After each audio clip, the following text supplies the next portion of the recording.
नमस्कार, मैं स्वप्निल और आप देख रहे हैं the news launcher Uttar Pradesh Uttarakhand. बड़ी अजीब सी बात है। भारतीय जनता पार्टी खुद ही खंड खंड हो रही है। अमित शाह ने गुजरात में बयान दिया और वो बयान ऐसा लगा जैसे हिट कर रहा हो ना सिर्फ योगी को बल्कि मोदी जी को भी। कल इस पे हमने और संतोष जी ने विश्लेषण भी किया था। उसके बाद मोदी जी के एक मंत्री वो मैदान में उतर गए आज सुप्रीम कोर्ट का फैसला आने के बाद और मैदान में उतरे। हालांकि जो मोदी जी का एक तरीकेकार है यूटर्न लेने वाला, तो यूटर्न मंत्री जी ने भी ले लिया। लेकिन गलती क्या है कि डिजिटल जमाना है तो स्क्रीनशॉट सबके पास होते हैं, तो हमारे पास भी स्क्रीनशॉट है, हम वो दिखाएंगे कि मंत्री जी ने कैसे सुप्रीम कोर्ट को बधाई देते देते एक तरीके का आईना दिखाने की कोशिश करी थी मोदी जी। और दूसरी तरफ सुप्रीम कोर्ट ने रोक तो लगा दी है, सीजीआई सूर्यकांत ने फटकार भी लगा दी है। लेकिन क्या इतने मात्र से जो भक्त आज की तारीख में सड़कों पे तांडव कर रहे हैं वो रुक जाएंगे क्या? जवाब है अभी तक तो ऐसा नहीं दिख रहा।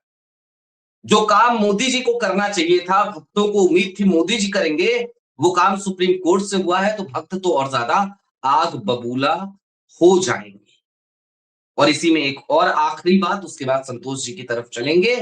और आखिरी बात बस इतनी कि मोदी जी याद है बिहार में रो रहे थे, मेरी मां को गाली दी गई। आज उनके ही भक्त, उनके ही झंडे उठाने वाले, रैलियों में नारे लगाने वाले, वो चीख चीख कर सड़कों पर ना सिर्फ मोदी जी को गंदी गंदी गालियां दे रहे हैं, बल्कि उनकी तस्वीर और उनकी तस्वीर पर जूतों की माला चढ़ा रहे हैं और जूतों से पिटाई कर रहे हैं। सारी बातें जरा विस्तार से समझेंगे। सबसे पहले लेकिन जरा संतोष जी को जोड़ लीजिए। बहुत बहुत स्वागत है संतोष भाई। बहुत बहुत धन्यवाद स्वप्निल भाई और the news launcher Uttar Pradesh Uttarakhand के भी तमाम दर्शकों को नमस्कार। और कहते हैं ना कि तुझसे ना हो पाएगा, तो हालत ही ये हम्म। हो गई है। और जब बुरा समय आता है तो चारों तरफ से आता है। और जिस व्यक्ति को मोदी जी ने अपनी सरकार में मंत्री इसलिए बना के रखा है कि नीतीश कुमार की नाराजगी के बावजूद पटना के एक होटल में उन्होंने मोदी जी के बर्थडे का केक काट दिया था, इसके अलावा कोई यूएसपी नहीं है। कभी वो झटका मटन का प्रचार करते हुए नजर आते हैं, तो कभी पत्रकार से कहते हुए नजर आते हैं। जब वो पूछते हैं कि बिहार को आपने क्या दिया, तो कहते हैं क्या यार नेगेटिव सवाल पूछते रहते हो। तो बिहार का विकास जिनके लिए नेगेटिव सवाल है, वो हम्म। मंत्री भी अब मोदी जी की क्षमता पर सवाल उठाते हैं। और फिर अचानक थोड़ा सा डर लगता है कि अरे नए वाले बॉस तो बाद में आएंगे, उससे पहले पता लगे कि ये जो जून जुलाई में जो रिसफल होने वाला है, उसी में अगर टांग देंगे, हटा देंगे, तो फिर मेरा क्या हो। हम्म। तो ठीक। बड़ी दिलचस्प खबर है। और तमाम तथ्यों को एक एक करके हम दर्शकों के सामने रखेंगे। और आपने जैसे कहा यू टर्न, तो बॉस को यू टर्न लेने की आदत है, तो नीचे वाले तो लेंगे ही लेंगे। नीचे वाले तो लेंगे ही लेंगे। ले आइए भैया जरा एक एक करके क्या माहौल पहले चल रहा है, भक्तों ने क्या माहौल बनाया। हाँ, ये सुरेंद्र राजपूत कांग्रेस के एक धाकड़ प्रवक्ता है, उन्होंने एक ट्वीट किया। हालांकि इन्होंने नीचे एक वीडियो भी लगाए थे, उस वीडियो में इतने अपशब्द थे कि हम चला नहीं सकते। भाजपा वाले ही मोदी योगी मुर्दाबाद के नारे लगा रहे हैं, मोदी जी का पिंडदान करने की बात कर रहे हैं, कहीं कहीं मोदी जी की कब्र खोदने की भी बात कर रहे हैं। और देश का सत्ता समर्थक मीडिया मौन है। जो मीडिया जेएनयू में ऐसे ही नारों पर पूरे देश को सर पर उठा लेता था, आज चुप है। आज प्रधानमंत्री पद का अपमान नहीं हो रहा है क्या गोदी मीडिया वालों? सुरेंद्र जी बड़े मासूम है मुझे लगता है। हटाइए, अगला ट्वीट ले आइए। देवरिया का डीएम मुर्दाबाद, मुदिया। आगे आप पढ़ लीजिए, आप समझ जाएंगे क्या नारे लग रहे होंगे। वीडियो नीचे अटैच थी, हम नहीं चला सकते। यह है उत्तर प्रदेश का देवरिया जिला, मेरा गृह जनपद भी है, जहां यूजीसी एक्ट के खिलाफ हो रहे आंदोलन में प्रधानमंत्री मोदी के लिए गलत भाषा का प्रयोग किया गया। ले आइए अब जरा वीडियो लेकर के आइए एक एक करके।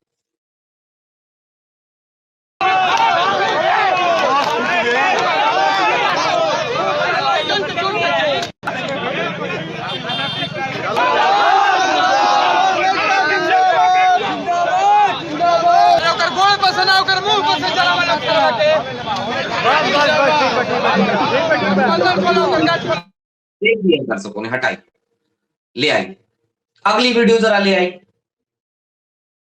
नहीं चलेगी, रंगा बिल्ला की सरकार नहीं चलेगी, नहीं चलेगी। रंगा बिल्ला वापसी जाओ, आ जाओ भाई, चला जाओ। रंगा रंगा बिल्ला वापस जाओ, रंगा बिल्ला वापस जाओ, रंगा बिल्ला वापस जाओ, रंगा बिल्ला वापस जाओ, रंगा बिल्ला वापस जाओ, रंगा बिल्ला वापस जाओ, रंगा बिल्ला वापस जाओ। हटाई। जो लेकर के आए थे इस सरकार को वही नारे लगा रहे हैं, रंगा बिल्ला वापस जाओ। अब वापस भेजना चाह रहे हैं, कहां भेजना चाह रहे हैं वो तो यही लोग बताएंगे। खैर, और क्या अपडेट है, जरा गिरिराज सिंह का आप ट्वीट लेकर के आइए, एक एक करके दोनों ट्वीट ले आइए जरा। हाँ, ये देखिए, ये नया नवेला ट्वीट है, इसके बाद वाला ट्वीट भी अभी दिखाएंगे। आदरणीय प्रधानमंत्री नरेंद्र मोदी जी एवं माननीय गृह मंत्री अमित शाह जी का हार्दिक आभार। यूजीसी नियम पर माननीय सर्वोच्च न्यायालय द्वारा रोक से देश के विद्यार्थियों, शिक्षकों और शैक्षणिक संस्थाओं को बड़ी राहत मिली है। मोदी सरकार की पहचान सबका साथ, सबका विकास तथा एकता के साथ न्याय, संतुलन व संवैधानिक मूल्यों की दृढ़ रक्षा। हटाइए और अगला ट्वीट दर्शकों को दिखाइए जरा। हाँ, सनातन को बांटने वाले यूजीसी के नियम पर माननीय सर्वोच्च न्यायालय द्वारा रोक लगाए जाने पर हार्दिक आभार। ये पहला ट्वीट था। ये निर्णय भारत की सांस्कृतिक एकता और सनातन मूल्यों की रक्षा की दिशा में महत्वपूर्ण है। मोदी सरकार की पहचान सबका साथ, सबका विकास और सनातन की अखंड एकता की है। हटा दीजिए। पहले इन्होंने ट्वीट किया, उसमें सुप्रीम कोर्ट को क्रेडिट दिया और नीचे सिर्फ एक फॉर्मेलिटी करी कि भैया मोदी सरकार ये प्राथमिकता है। लेकिन दिक्कत क्या रही? दिक्कत ये रही कि भाई पकड़े गए और ऐसा लगा जैसे तंज कस रहे हैं, तो तुरंत ही सुप्रीम कोर्ट का क्रेडिट खा गए और क्रेडिट खाते हुए पहली लाइन में मोदी जी और गृह मंत्री का धन्यवाद दिया। पता नहीं उन लोगों ने क्या किया और किस बात का वो धन्यवाद दे रहे थे। धन्यवाद तो वाकई में सुप्रीम कोर्ट को ही जाना चाहिए। ले आइए भैया, अगली हेडलाइन ले आइए जरा। सुप्रीम कोर्ट ने यूजीसी के नए नियमों को लागू करने पर लगाई रोक, कहा ये अस्पष्ट। क्या टिप्पणी की है सीजीआई ने, वो टिप्पणी दिखाई। आप SC/ST स्टूडेंट्स के लिए अलग हॉस्टलों की बात कर रहे हैं, ऐसा मत कीजिए। आरक्षित समुदायों में भी ऐसे लोग हैं जो समृद्ध हो गए हैं, उनके पास दूसरों की तुलना में बेहतर सुविधाएं हैं। हटा दीजिए। अब सीधे संतोष जी की तरफ चलेंगे। संतोष भाई, कई आयाम खुल गए आज चर्चा के। पहली बात तो यही, और उसी से शुरुआत करेंगे, मंत्री जी का ये यूटर्न क्या दिखलाता है? देखिए स्वप्निल भाई, इसमें दो तीन चीजें हैं। मंत्री जी पाकिस्तान भेजने के स्पेशलिस्ट हैं। मतलब कुछ भी पूछ लीजिए उनसे, युगांडा, लीबिया, वेनेजुएला तो आप बोलने की हिम्मत नहीं है, लेकिन बाकी कुछ भी पूछ लीजिए, वो ब्रह्मांड की हर चीजों पे रिएक्शन देंगे। लेकिन पिछले कुछ दिनों से यूजीसी रेगुलेशन पे वो बोलने से बचते जा रहे थे। अपने आप को अगली जातियों के बड़े नेता कहते हैं और हिंदूवादी नेता कहते हैं। यहाँ तक कि मटन को भी उन्होंने हिंदू और मुसलमान बना दिया है। एक मंत्री होके अगर वो कर रहे हैं तो बात दूसरी है। लेकिन आज पता नहीं पहले वाला जो पोस्ट था वो उनकी दिल की आवाज थी या दूसरे वाला पोस्ट उनकी दिल की आवाज थी, हमें इसको समझना पड़ेगा। पहले वाले पोस्ट को ध्यान से समझिए। और मैं ये क्यों कह रहा हूं, कल भी जब हमारी बातचीत हो रही थी तो हमने कहा कि जो भी मसला उठा, चाहे वो यूजीसी का हो, चाहे वो शंकराचार्य का हो, वो योगी मोदी दोनों को ले डूबेगा। और गृह मंत्री अमित शाह ने सीधे सीधे कह दिया है कि सनातन का अपमान करने वाले व्यक्ति कभी सत्ता में लौटते नहीं है। सनातन के अपमान के लिए योगी भी जिम्मेदार है और मोदी भी जिम्मेदार है। कोई अपनी जिम्मेदारी से बच नहीं सकता, क्योंकि वाराणसी में क्या हो रहा है वो हम सब कुछ जानते हैं।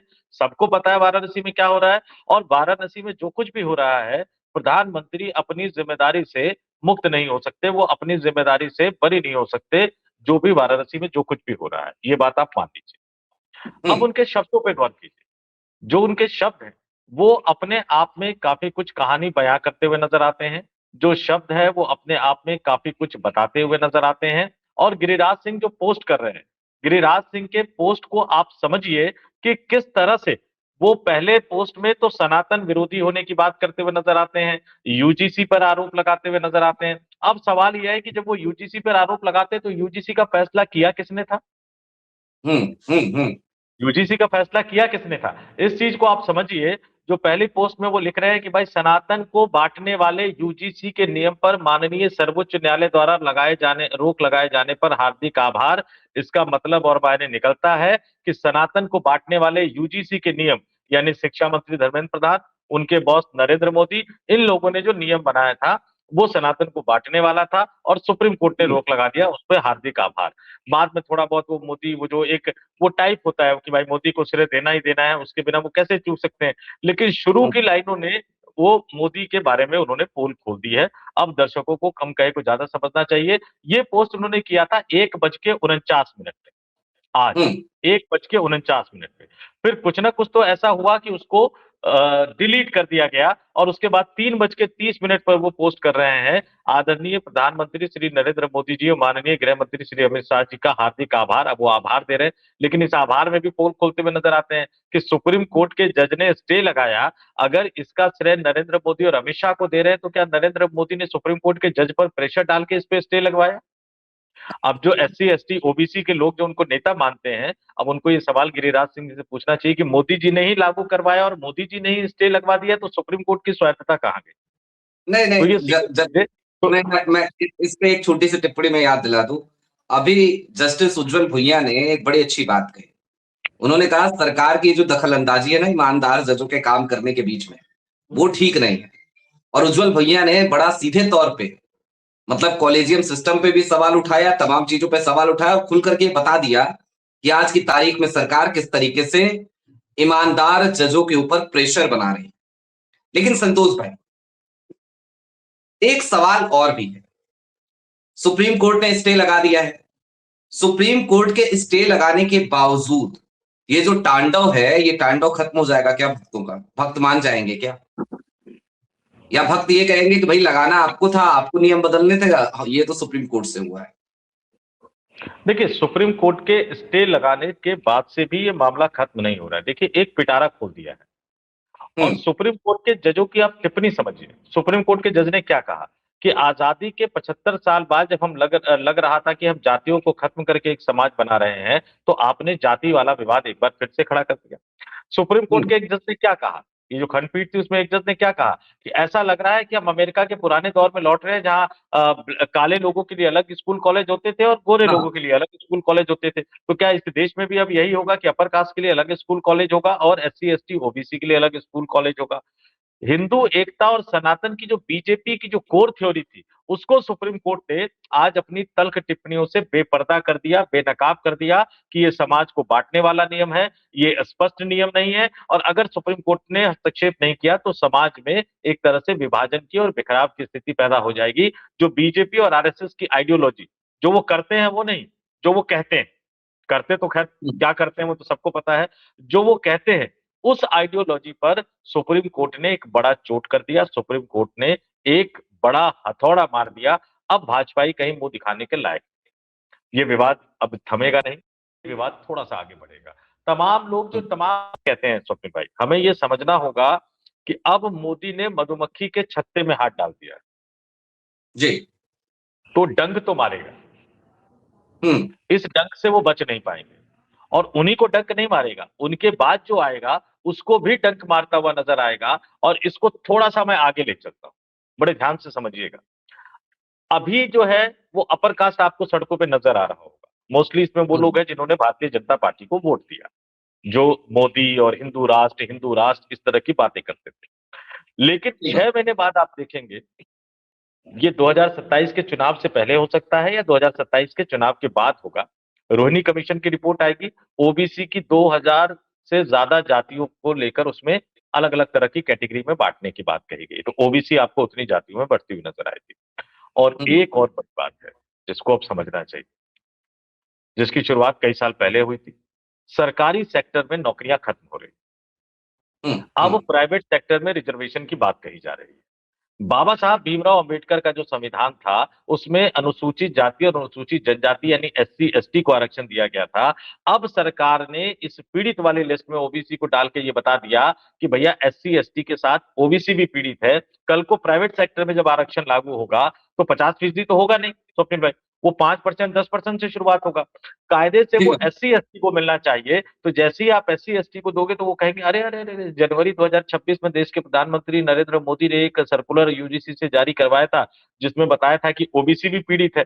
तो अब वो एससी एसटी का जो रिजर्वेशन होगा उसमें ओबीसी को भी रिजर्वेशन दिया जाए, ऐसी मांग होगी। ये पिटारा अब बंद होने वाला नहीं है और अब ये भारतीय जनता पार्टी पर भारी पड़ेगा। और एक बात आप तय मानकर चल लीजिए कि इस देश में जिसने भी ये पिटारा खोला वो सत्ता में वापस लौट के नहीं आ पाया।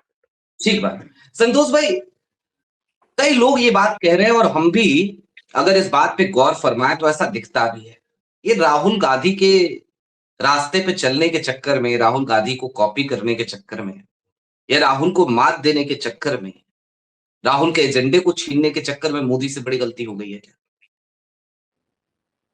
ये मास्टर स्ट्रोक के चक्कर में बड़ी गलती हो गई। हम्म।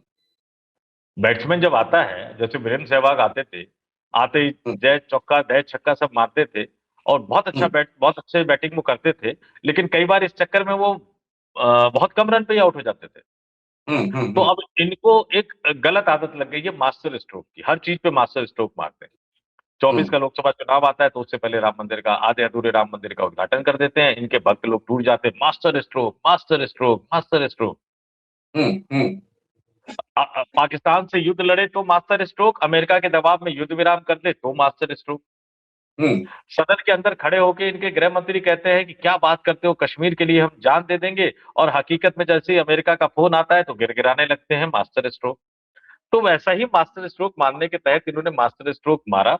लेकिन अब की बार ये बाउंड्री पर जाकर हो गए कैच। तो अब हम्म। इनके हाथ में कुछ बचा नहीं है। और बाकी जो थोड़ा बहुत इनको बचा सकता था, सनातन हिंदुत्व बाकी चीजें, वो रही सही कसर योगी आदित्यनाथ ने प्रयागराज में पूरी कर दी।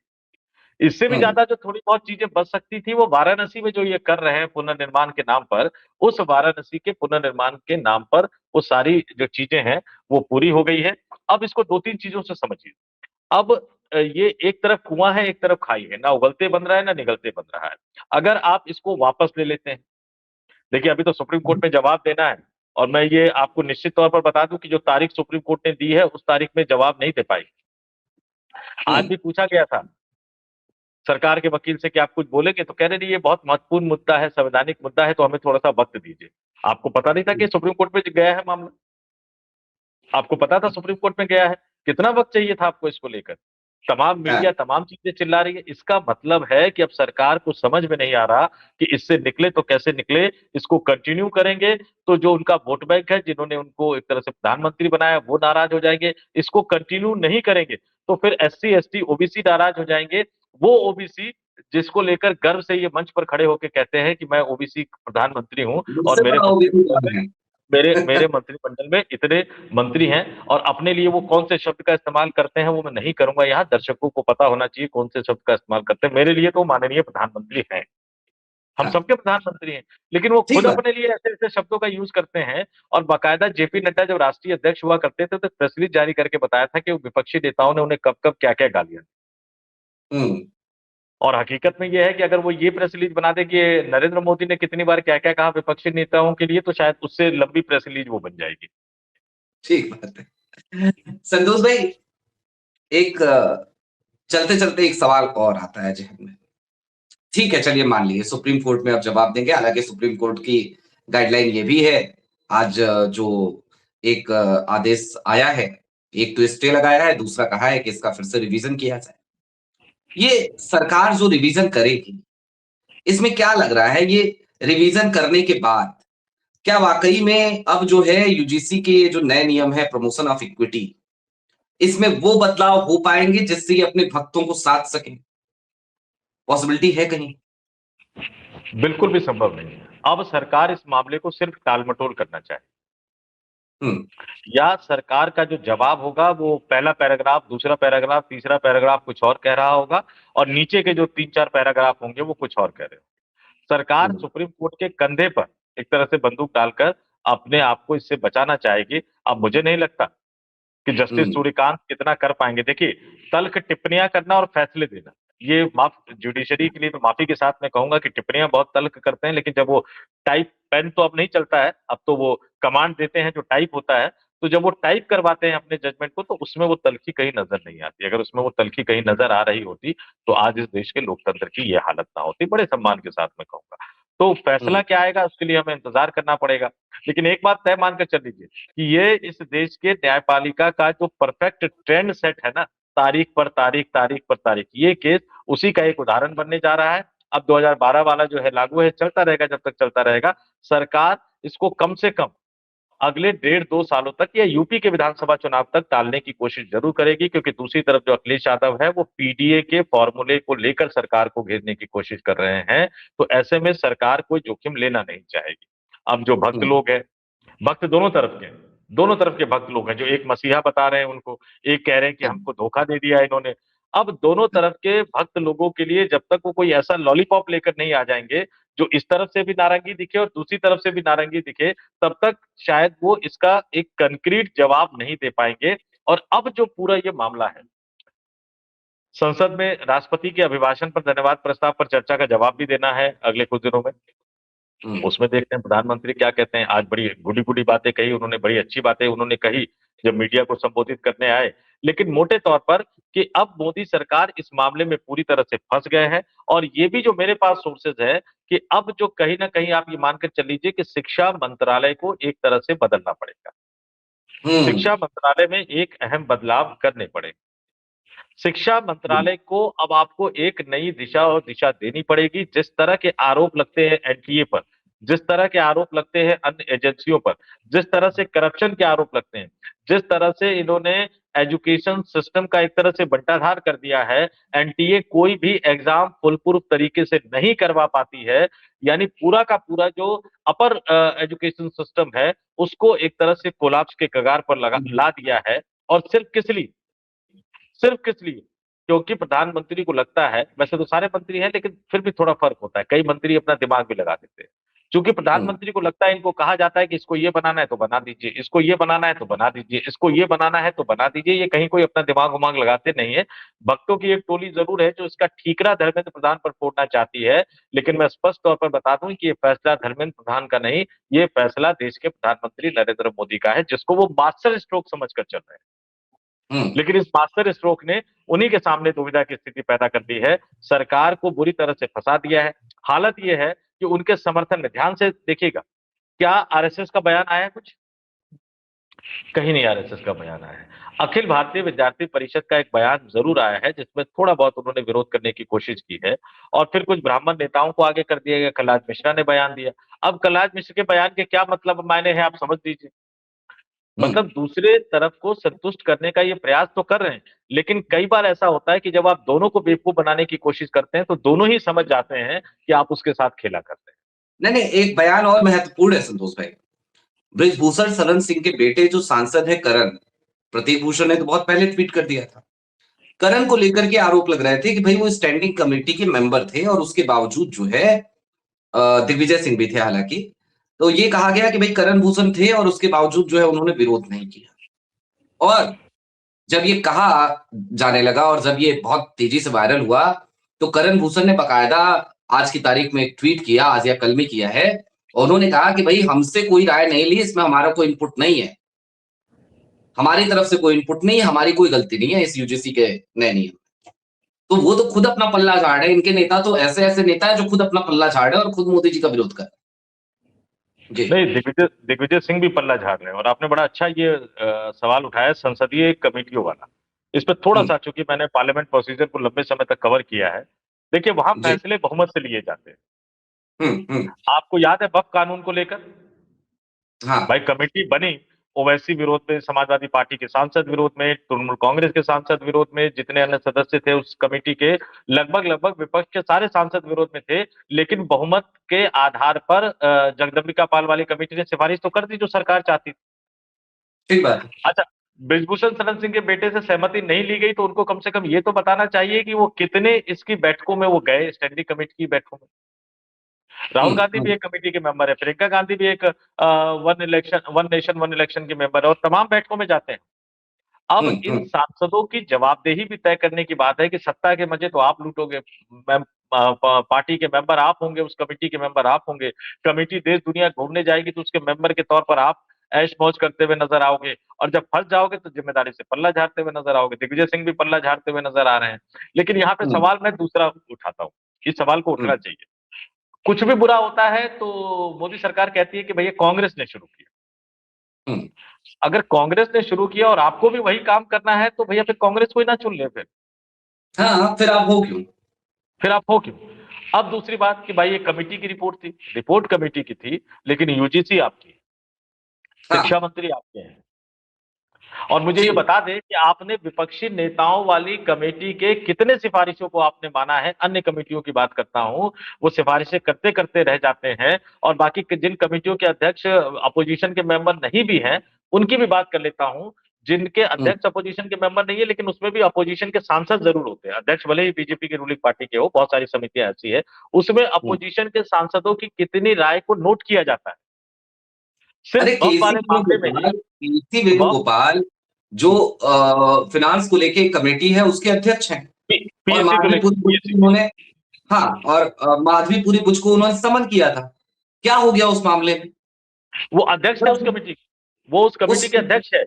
और हाँ, इस देश की लोकतांत्रिक परंपरा में एक वही परंपरा बची हुई है जिसका पालन मोदी सरकार को मजबूरी में करना पड़ रहा है कि अपोजिशन के नेता को उस पीएससी का एक तरह से जो फाइनेंस वाली जो कमेटी होती है उसका हम्म, अध्यक्ष बनाया जाता है। लेकिन उनके हम्म, कहने पे आप किसी को बुला नहीं रहे हो, क्योंकि बुलाओगे तो जैसे ही सेबी अगर आ जाएगा, सेबी की चीफ आ जाएगी, सेबी की पूर्व चीफ आ जाएंगी, तो आपके दोस्त यानी अडानी साहब पर शिकंजा कसता हुआ नजर आएगा। और इस देश हम्म, में जब जब बड़े घोटालों का पर्दाफाश हुआ है, पीएससी की भूमिका रही है, कैग की भूमिका रही है। अब मोदी जी कहते हैं कि एक भ्रष्टाचार का दाग नहीं लगा। अरे लगेगा कैसे? जो कैग की रिपोर्ट आती है उसके बारे में आप मीडिया में खबरें छपने नहीं देते। और पीएससी जो जांच करना चाहती है, उस जांच में आप उस व्यक्ति को, उस अधिकारियों को, उस जिम्मेदार लोगों को आप उन्हें बुलाने की मंजूरी नहीं देते, क्योंकि उसमें जो बीजेपी के मेंबर ऑफ पार्लियामेंट बैठे होते हैं वो हंगामा काट देते हैं।